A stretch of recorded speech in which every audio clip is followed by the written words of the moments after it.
sign in? Ayan. Ayan, magandang araw po sa inyong lahat. Narito pa rin kami sa Duterte Park.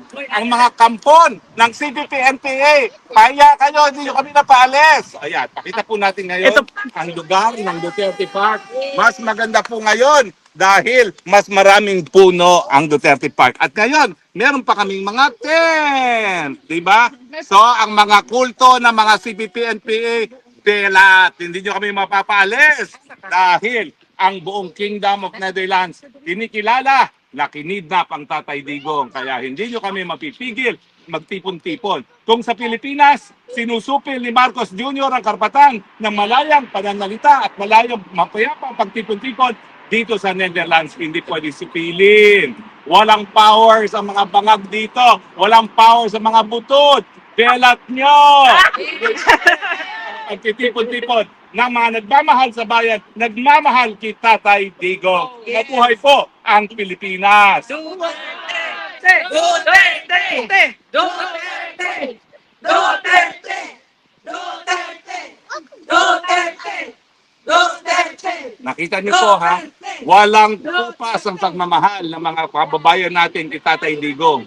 Kaya po, kahit ano pang gawin ng mga kampo ng CPP-NPA, mga bangag at saka mga dilawang na nagsanib puwersa na, ang sigaw ng taong bayan ay... Duterte!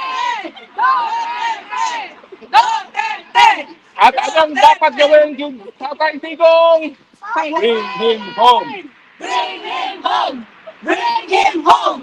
Bring him home! Well, alam niyo po, ngayon, mamaya po, papakita natin ang 7-in moves. Pero ngayon po, ang pag-usapan natin, napabalita mga kababayan, ha? Napabalita mga kababayan na ang ating budget deficit sa paunang 3 buwan lamang ay kalahating trilyon. Ano ba ho ibig sabihin ng budget deficit? Ito po yung ginastos ng mga bangag kung ikokompara mo doon sa kinita ng bayan. Kung tayo po ay may pamilya, ang budget natin, sabihin natin is 10,000 a month. Abay, ang bangag po ay hindi nag-stick to 10,000 a month at ang ginawa po niya ay sobra-sobra na ang ginastos niya. Ang ating budget po para sa taong ito ay 6 trillion. Pero ngayon pa lang po, ang ating budget deficit ay kalahating trilyon na sa unang 3 taon. Kung magpapatuloy po yan sa 3 pang quarters, ibig sabihin yan, 5, 10, 15, 20. Ang magiging budget deficit natin ay 20 or 2 trillion. Ibig sabihin, sa 6 na trilyon na budget natin, ang hindi natin kikitain ay 2 trillion. Saan natin kukunin yan? Yan po is pangungutang. Unang question, bakit ba ganitong kalaki ang ating budget deficit na kalahating trilyon sa unang 3 buwan pa lang ng gobyerno? Siyempre po, pangungurakot. Bakit? Panahon kasi ng eleksyon. Anong ginawa nila? Nagbigay ng akap, nagbigay ng tupad, nagbigay ng kung ano-anong ayuda. Kunwari ayuda, pero vote buying. Kaya po, kalahating trilyon na ang ating budget deficit. 3 buwan pa lang. Mantakin ninyo, kapag ito ay nagpatuloy na kada 3 buwan, kalahating trilyon sa isang taon, 2 trilyon sa natin kukunin yan. Doon sa ating budget na 6 na trilyon, 2 trillion ang hindi pa ang uutangin natin. So kapag hindi po kasi nagbalanse ang budget, ibig sabihin yung kumikita ng gobyerno ay katumbas ng kanyang ginagastos sa natin kukunin. Di numero 1, mangungutang na naman tayo. Mantakin nyo, kinurakit nila ang pera at ang pinagkunan nila ng mga kinurakot nila, uutangin na tayo po ang magbabayad. Pangalawa, magpapataw na naman sila na mas mataas na buwis. Kaya nga itong rekto na ito, hindi lang siya nagsimula ng VAT.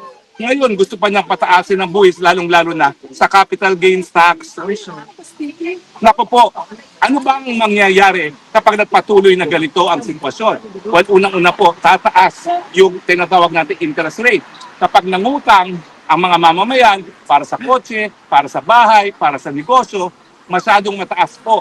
Bakit? Kasi yung gobyerno nagkukompetensya sa mga mamamayan sa pangungutang. Ibig sabihin, napakahirap na magbayad ng mga utang para sa bahay, kotse at iba pa. Pangalawa, sa mga negosyante, dahil mas mataas na ngayon na kanilang uutangin, mas mahirap ang kanilang negosyo, di ba po? Pero ito pong nakakatakot. Kapag patuloy po ang ganitong deficit spending, mawawala ng balor ang piso. Bakit? Kasi po, ang halaga ng piso, nakadepende yan doon sa kinikita natin, di ba po? Sino naman maniniwala sa piso kung talagang palaging ganito na sobra-sobrang ginagastos natin kaysa sa kinikita natin? Kapag lumala, pag nag-depreciate po ang peso, ano ibig sabihin yan? Lahat po ng inaangkat natin magiging mas mahal. Ano ba inaangkat natin? Petrolyo at pagkain. Ibig sabihin, dahil sa pangungutang, dahil sa korupsyon ng mga bangag, tataas na naman po. Lalo pang tataas ang presyo ng bilihin, lalo ng petrolyo, at kapag tumaas ang presyo ng petrolyo, mas mataas ang presyo ng lahat. Kasama na po ang pagkain. So tayo po, mga Pilipino, ginigisa tayo sa sarili nating mantika. Yung kanilang mga mararangyang buhay ng mga lahat po sa gobyerno. Yan po ay dahil hindi sapat ang kita natin, uutangin. Tayo magbabayad.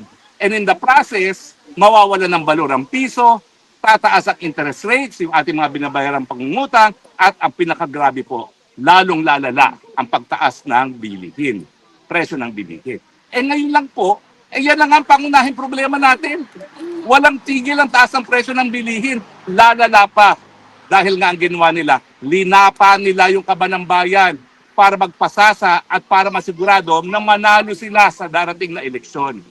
Kaya ang aking panawagan ha mga kababayan, lalo na yung mga tumanggap, sige na nga po, tanggapin nyo na yan. Pero bumoto po kayo ayon sa konsyensya. At sa akin po, kung gusto niyo ng tunay na pababago, ang tanging dapat iboto, Duterte, Gabay Party List number 139, na siya magpapatupad ng tama ng universal healthcare na sinulong na po natin, libreng gamot at libreng paggamot, palalawakin ang libreng tanghalian sa lahat ng kabataan, hindi lang sa mga kabataan na nagugutom, palalawakin pa ang libreng irigasyon sa lahat ng magsasaka, hindi lang po yung 50% na meron ng irigasyon, at siyempre po, lalabanan ng korupsyon sa pamamagitan ng Freedom of Information at ng Whistleblower Act. Dahil kung hindi natin bibigyan ng proteksyon naman nagsisiwalat ng korupsyon, talagang hindi po sila magkakaroon ng lakas ng loob para tumayo at sabihin, kurakot ka, ikulong ka. Alam niyo po, mahirap maintindihan minsan ng economics. Pero kinakailangan alam niyo po yan. Budget deficit, gumagastos ng mas malaki sa kinikita, saan kukunin ng bayad, utang, mas mataas na buwis. Sino magbabayad ng utang? Taong bayan. Sino magbabayad ng mas mataas na buwis? Taong bayan. Saan ba ginagastos ang budget? Korupsyon. Mga flood control projects, 5,500 na wala naman tayong pakinabang. Mga tulay na nabubuwag. Pati yung pondo para sa PhilHealth na dapat sana dahilan para wala nang mamatay dahil sa gugutuman lamang. Nako, pinanapa po. Ginamit sa tulay. Bakit? Sa tulay kasi hanggang 55% ang kanilang kita. Mga walang mga walang konsensya. Pasensya na po kayo, pero kailangan gamitan talaga sila ng mga salitang walang at walang konsensya. Kaya nga po, mga Pilipino, ang aking hamon sa inyo, hanggang kailan kayo mananahimik?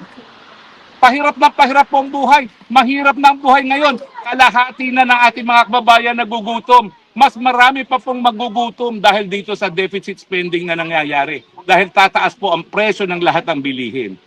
So kung ngayon 52%, siguro po matapos ang taon, baka umabot na yan ng 65%.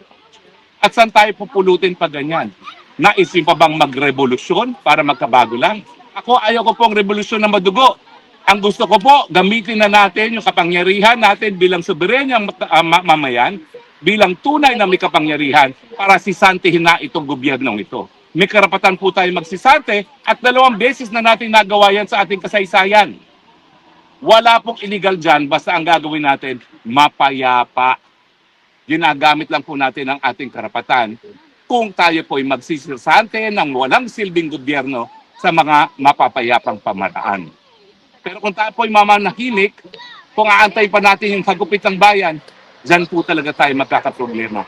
Dahil kapag talagang gutom na gutom ang taong bayan, hindi po siguro maiiwasan ang pagdaloy ng dugo na ayaw ko pong mangyari. Kaya ngayon pa lang, gamitin natin yung eleksyon. Pero talagang ang tingin ko po, hindi sapat na iboto ang mga senador na tututol sa impeachment ni Presidente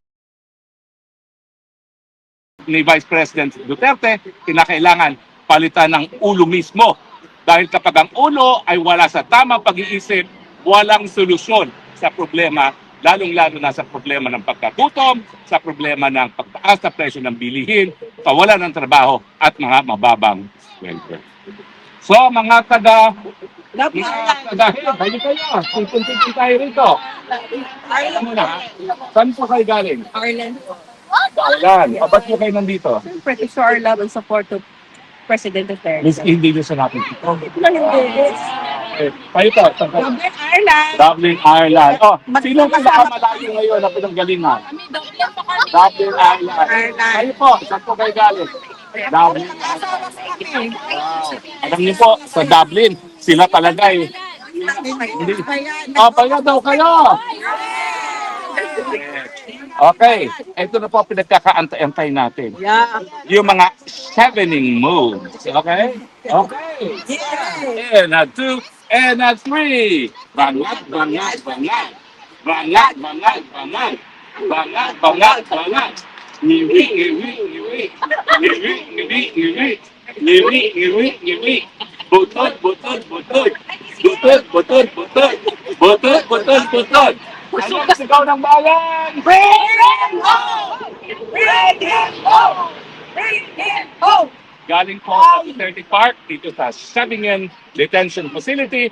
Ito po ang inyong spokes ng bayan, nagsasabi, gising na Pilipinas! Panahon na para magbago! Otherwise, baka it will be too late. Maraming salamat po sa inyong pagtangkilik. Live from The Hague with our kababayan, spokes ng bayan at lahat na nagmamahal kay Tatay Digong saying, Duterte! Duterte! Duterte!